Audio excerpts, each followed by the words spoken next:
जय श्री राम दोस्तों, स्वागत है आपका हमारे YouTube चैनल भक्ति की शक्ति ज्ञान के साथ में। दोस्तों, आज के इस वीडियो में हम आपको बताएंगे कि क्या हुआ जब माता सीता ने लक्ष्मण जी को निगल लिया। आइए जानते हैं।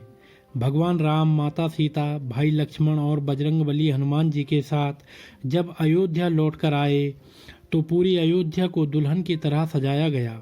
और अयोध्या में एक बहुत बड़ा उत्सव मनाया गया। माता सीता जब अयोध्या लौट कर आई तो उन्हें याद आया कि उन्होंने माता सरयू यानी कि सरयू नदी से वादा किया था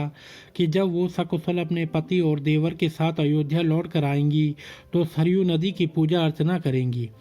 इसीलिए माता सीता देवर लक्ष्मण के साथ सरयू नदी के तट पर शाम के समय पहुंच गई और लक्ष्मण जी से पूजा अर्चना करने के लिए एक घड़े में जल लाने के लिए कहा। जैसे ही लक्ष्मण जी ने सरयू नदी में जल लाने के लिए प्रवेश किया और घड़े में जल भरने लगते हैं और वैसे ही सरयू नदी से एक भयंकर डरावना अघासुर नाम का राक्षस बाहर निकल आता है और लक्ष्मण जी को निगलने के लिए आगे बढ़ता है। माता सीता जब यह देखती है कि अघासुर राक्षस लक्ष्मण जी को निगलने ही वाला होता है, तब माता सीता खुद आगे आकर लक्ष्मण जी को बचाने के लिए खुद लक्ष्मण जी को निगल लेती हैं। माता सीता जब सरयू नदी के तट पर सरयू नदी की पूजा और अर्चना करने के लिए आई थी तो बजरंगबली भी माता की रक्षा के लिए अदृश्य रूप से सरयू नदी के तट पर आए थे। बजरंगबली ने जब देखा कि माता सीता ने लक्ष्मण जी को बचाने के लिए उन्हें खुद निगल लिया और निगलते ही उनका पूरा शरीर गलकर जल बन गया,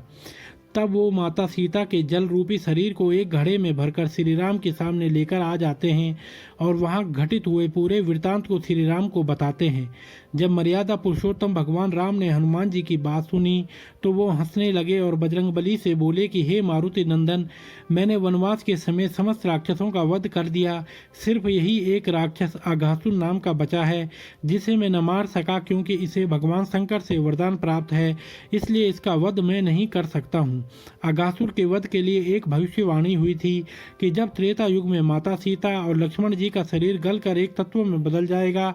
तब उसी तत्व को शस्त्र के रूप में प्रयोग करके रुद्र अवतारी भगवान हनुमान के द्वारा ही इस राक्षस अघासुर का वध किया जाएगा। भगवान राम ने कहा, इस राक्षस का वध सिर्फ मारुति नंदन हनुमान, सिर्फ तुम्हारे हाथों ही किया जा सकता है। भगवान राम हनुमान जी को यह बात समझाकर बोले कि हे मारुति नंदन, इसी समय सरयू नदी के तट पर जाकर जाओ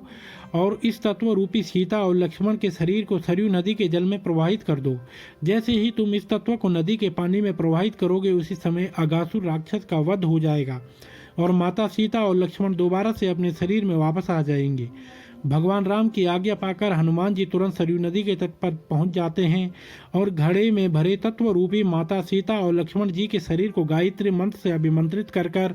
सरयू नदी के पानी में प्रवाहित कर देते हैं। जैसे ही घड़े का जल सरयू नदी के पानी में मिला, तुरंत ही नदी में एक भयंकर ज्वाला उठने लगती है और उसी ज्वाला से अघासुर राक्षस जलकर खत्म हो जाता है। अघासुर राक्षस के मरते ही माता सरयू माता सीता और लक्ष्मण जी को पुनः जीवित कर देती है और वो पुनः अपने अपने शरीर में वापस आ जाते हैं।